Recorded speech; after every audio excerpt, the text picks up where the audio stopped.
Y sonriendo también por el tema que nos trae el día de hoy, que es un poco reivindicar o reconocer, repensar estas luchas feministas, porque estamos muy cerquitas del 8M, ¿no? Entonces, estuvimos viviendo la semana pasada, el mes pasado, un mes súper intenso en lo que fue el preparativo de este 8 de marzo, Paro Internacional de Mujeres, y no íbamos a hacer oídos sordos a esto en boca sucia, por supuesto, sino que lo traemos acá y queremos hablar un poco de cuáles son estas demandas, cuáles son estas luchas que se han dado históricamente desde el movimiento feminista o desde el movimiento de mujeres. Cabe decir que no es lo mismo el movimiento de mujeres que el movimiento feminista. Hay mujeres que no se reivindican como feministas, pero que sin embargo de alguna manera luchan por los derechos que a ellas les toca padecer, o las injusticias que a ellas les toca padecer. Entonces, y también del movimiento feminista, porque el movimiento feminista no es algo, si bien no es algo nuevo, no es algo que haya existido siempre. A mí me gusta reconocer de que mujeres que lucharon por los derechos de las mujeres y contra las desigualdades existieron a lo largo de prácticamente toda la historia de la humanidad, ¿no? Claro. Habíamos visto, por ejemplo, el caso de, no sé, Mariquita Sánchez de Thompson, que nosotras decimos que, bueno, es la que prestó la casa para el himno. No fue solamente eso.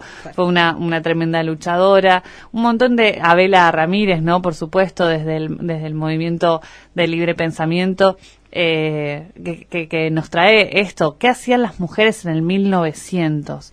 Si tenemos que pensar en algún momento como inicial del movimiento de mujeres o de la lucha feminista, se suele reconocer esta convención de Seneca Falls, que fue la primera convención sobre los derechos de la mujer que se realiza en Estados Unidos, que data desde 1848. Imagínense si nosotras pensábamos que Abela era pionera o pertenecía a un grupo pionero de mujeres que luchaban por los derechos de la mujer, casualmente, mujeres y varones también acompañaban, digamos. En este caso, en la Convención de Seneca Falls, donde se produce la primera declaración por los derechos de las mujeres, en este contexto occidental, ¿no? Vale la pena decir que es en este contexto donde las mujeres también sufrían vejaciones e injusticias en términos laborales, en términos personales, en términos políticos, ni que hablar. Se produce esta declaración de sentimientos, se llama. Es muy lindo el nombre que tiene, pensar en cuáles son las reivindicaciones que tienen. Dicen, bueno, nosotros vamos a hacer esta declaración de sentimientos. Y en esta declaración de sentimientos, como vimos en el caso de Abela Ramírez, aparecían cosas como el aborto, la separación entre el Estado y la Iglesia. En una de los casos se aparece fuerte la cuestión de la doble jornada. No lo llamaban doble jornada, ¿no? Por supuesto, pero hablaban de la importancia que genera que la mujer esté trabajando afuera y adentro de las casas. Entonces, todas esas reivindicaciones ya aparecían en 1848 en Estados Unidos, en esta declaración en esta convención de Seneca Falls. Solamente 70 mujeres participaron de ese momento. Si queremos hablar de lo que sucede hoy, donde millones de mujeres estamos movilizadas por los mismos derechos, podemos hablar no solamente de una transformación cuantitativa, sino una transformación cualitativa, porque gracias a las mujeres que comenzaron en 1848, hoy nosotras podemos seguir profundizando en algunas luchas, ¿no?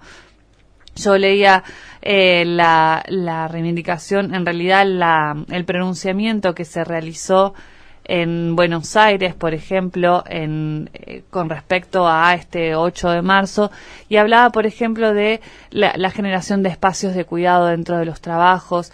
Por supuesto, la derogación de la reforma previsional, porque afecta a las mujeres que se jubilaron como amas de casa, a la asignación universal por hijo.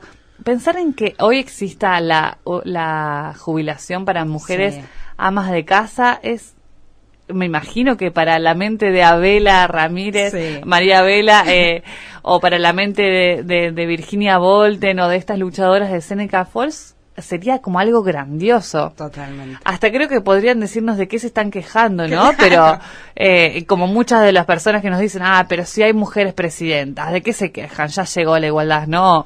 Sí. En realidad tenemos que seguir reclamando por un montón de cosas porque existe la desigualdad. En los documentos, por lo menos el de Río Grande y en el de Buenos Aires salió muy fuerte esta idea de la brecha, no solamente que existe en términos salariales, sino también en términos de tiempo de trabajo que tienen diferencialmente varones y mujeres.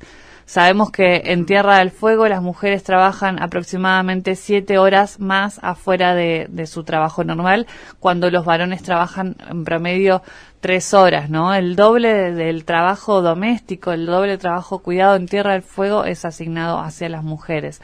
La brecha salarial en todo el país es aproximadamente de un 30%, es decir, los hombres ganan 30% más que las mujeres.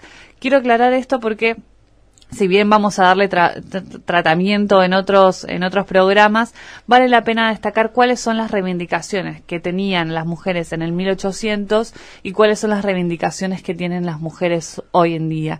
Que de vuelta, en el análisis histórico puede hablarse de una profundización. Sí.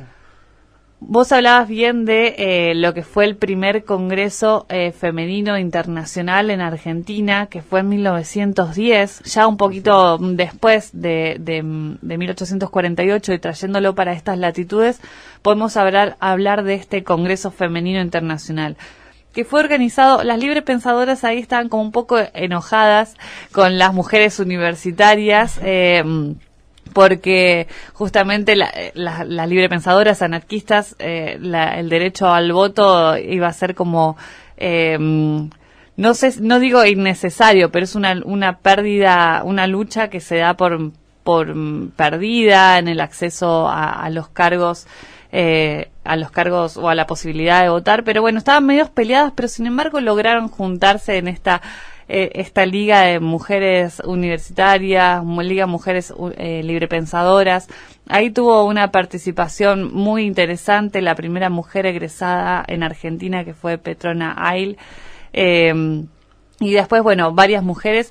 Y de vuelta, si miramos la nómina de pedidos que tenía en ese momento, podemos hablar, por ejemplo, de las sociedades mixtas, las mujeres migrantes. Las mujeres migrantes en el 1910 y las mujeres migrantes en el 2018, ¿no? Después de esta paupérrima decreto que tenemos que lamentar sobre el acceso a los derechos que tienen los ciudadanos argentinos desde los ciudadanos extranjeros, o en realidad desde las personas extranjeras. Tenemos que pensar también de vuelta en las comunidades migrantes y en las mujeres migrantes. ¿Cuáles son sus derechos? Ya en 1910 se hablaba de eso. Ahora tenemos que volver a mencionarlo. Las funciones de la maternidad, el aborto, la educación para las niñas, todas esas temáticas eran bien importantes en 1910.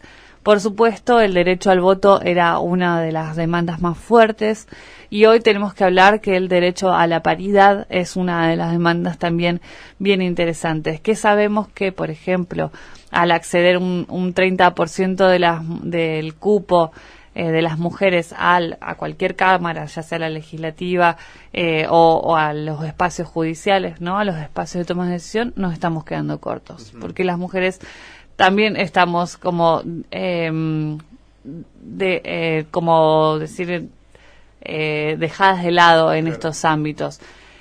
Una cosa bien interesante de las reivindicaciones actuales de este 8M tiene que ver no solamente con el derecho al aborto, que ya vamos a hablar en próximos programas respecto a eso, sino a las reivindicaciones de las mujeres transgénero, ¿no? Las mujeres, nos nombramos mujeres trans y trabas y lesbianas, ¿no? Ha crecido grandemente la cantidad de mujeres que han sido incluidas en estos documentos, que por supuesto en el 1910 no era algo tan común y no se reivindicaban los derechos de las identidades no binarias, ¿no? Hoy tenemos que celebrar que a a esta lucha feminista se agregan o se suman también las compañeras trans, trabas y lesbianas. Sí, acá en Río Grande pasó algo súper interesante.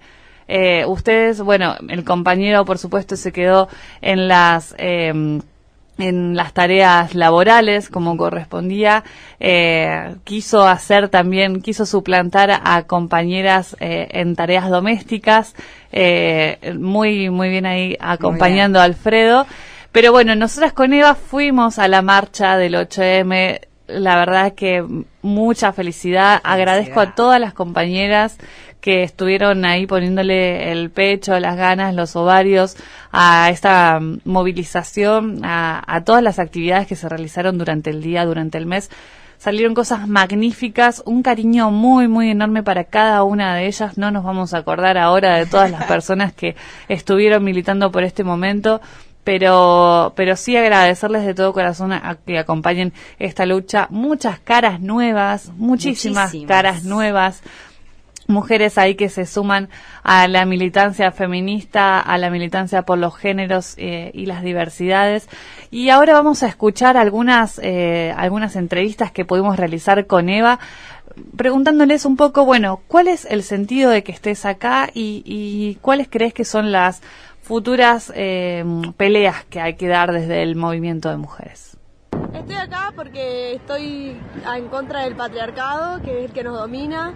Y creo que la lucha es lo que tenemos que hacer, y más en Río Grande, que es una ciudad que le cuesta salir a la calle. Entonces me parece que este es el momento y la verdad que me alegra mucho que todas las mujeres estemos acá luchando por lo que merecemos, que es justicia, igualdad y de condiciones más allá de los laborales en todos los lugares.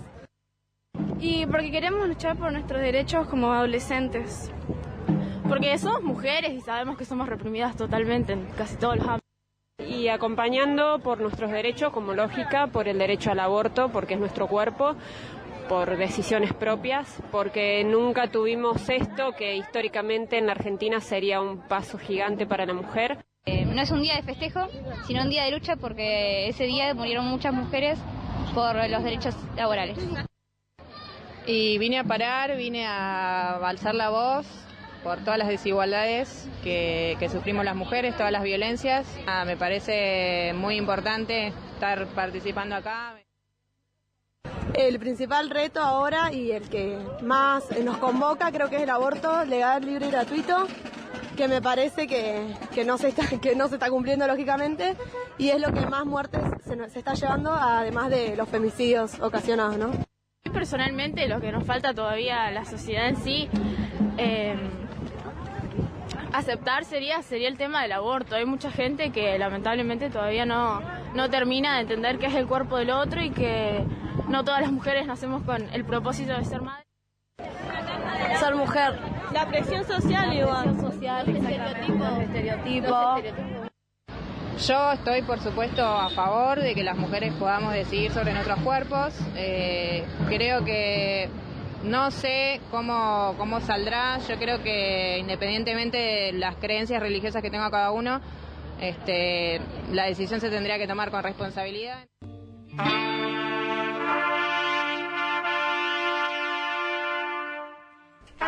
Ahí escuchábamos a alguna de las mujeres que se acercaron a la marcha del día 8 de marzo. De vuelta no nos alcanzó el tiempo para hacer miles de las entrevistas que queríamos hacer porque fue fantástico, pero sí les agradecemos a Candela, a Karen, a Valentina, Wendy, Zoe, Sid, Lucila y Noelia, quienes pusieron voz en estas preguntas y en este primer programa de Boca Sucia que sale con entrevistas del 8 de marzo.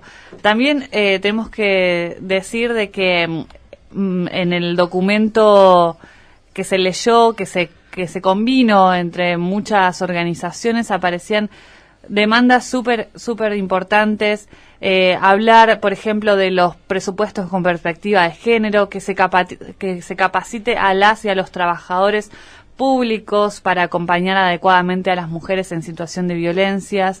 Esas serán algunas de las demandas que tenía el documento del 8M de Río Grande, al cual van a poder leer en la revista Revueltes, que va a salir próximamente, o si no, bueno, lo piden al Facebook de la radio y podemos compartir este documento para hablar de nuestras reivindicaciones.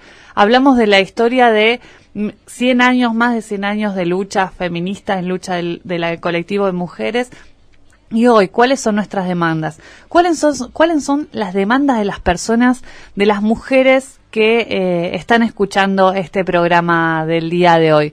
Lo pueden decir al WhatsApp de la radio, que es el 558941. Con la característica de Tierra del Fuego, por si nos escriben desde el Congo. 02964. Muy bien, 02964, más 54 si nos escribís desde otros países.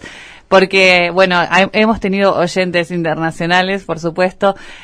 Mi hermana, que estaba en Perú, ahora ya volvió a Córdoba, así que se volvió nacional. Igual Córdoba es un lugar particular, podemos seguir llamando. Podemos decir que es el país de Córdoba, claro, por supuesto. Sí. Así es. Bueno, entonces, con este contacto, díganos ustedes cuáles son las demandas hoy, 2018, que tenemos las mujeres en Argentina.